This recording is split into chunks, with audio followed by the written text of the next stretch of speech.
নমস্কার সবাইকে। আজকে আবার নতুন একটি ভিডিও নিয়ে বা নতুন একটি চ্যাপ্টার নিয়ে চলে এসেছি, সেটা হচ্ছে রেসপিরেশন বা শ্বসন।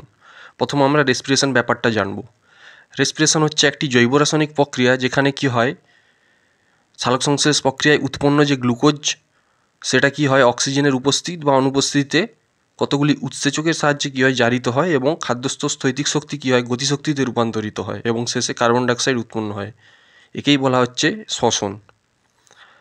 আচ্ছা, শ্বসন কোথায় ঘটে বা শ্বসন স্থল কোথায়? প্রত্যেকটি কিন্তু লিভিং সেলের মধ্যে যে সাইটোপ্লাজম এবং মাইটোকন্ড্রিয়া থাকে, সেখানে কিন্তু প্রতিনিয়তই এই শ্বসন প্রক্রিয়া চলতে থাকে। এরপরে আসবো শ্বসনের ভাগ। শ্বসন কয় প্রকার? শ্বসন মূলত দুই প্রকার। একটা হচ্ছে অ্যারোবিক রেসপিরেশন এবং অপরটি হচ্ছে অ্যানারোবিক রেসপিরেশন। অ্যারোবিক রেসপিরেশন বা সবাত শোষণ এবং অ্যানারোবিক রেসপিরেশন বা অবাত শোষণ। অবাত শোষণ বা অ্যানারোবিক রেসপিরেশন আবার তিন প্রকারের। সেটা হচ্ছে অ্যালকোহলিক ফার্মেন্টেশন, 2 নম্বর হচ্ছে ল্যাকটিক অ্যাসিড ফার্মেন্টেশন, 3 নম্বর হচ্ছে মিক্সড অ্যাসিড ফার্মেন্টেশন। এরপরে আসবো আমরা অ্যারোবিক রেসপিরেশন।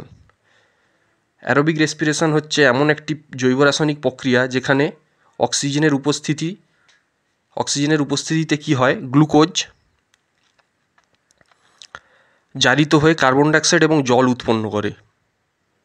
এক্ষেত্রে এই রাসায়নিক সমীকরণটি দেখলে বুঝতে পারবো যে গ্লুকোজ 6 অণু অক্সিজেন এবং কিছু এনজাইমের উপস্থিতিতে কী হয়, কার্বন ডাইঅক্সাইড, জল এবং 686 কিলো ক্যালোরি শক্তি উৎপন্ন করে। এই অ্যারোবিক রেসপিরেশন বা সবাত শোষণ ঘটে ক্ল্যামাইডোমোনাস, ক্লোরেল্লা এই ধরনের কিছু শৈবালে এবং অ্যানিমেল অ্যামোইবা এবং ইউগ্লিনা নামক এগুলোতে ঘটে থাকে। অ্যানারোবিক রেসপিরেশন এটা হচ্ছে এমন একটি রেসপিরেশন যেখানে অবায়ুজীবী কিছু জীব সেখানে অক্সিজেনের সম্পূর্ণ অনুপস্থিতিতে কী হয়, কার্বন ডাইঅক্সাইড, জল এবং নাইট্রাইট নামক কিছু যৌগ উৎপন্ন করে। এই অ্যানারোবিক রেসপিরেশন কোথায় ঘটে না, এটি ঘটে গাছের বীজ, রুট সেল অর্থাৎ মূলের বিভিন্ন কোষে এবং আমাদের যে মাসেলস রয়েছে সেই মাসেলস ওভার এক্সক্রিশন মানে অত্যধিক পরিশ্রমের পর কিন্তু এই অ্যানারোবিক রেসপিরেশনটা ঘটে।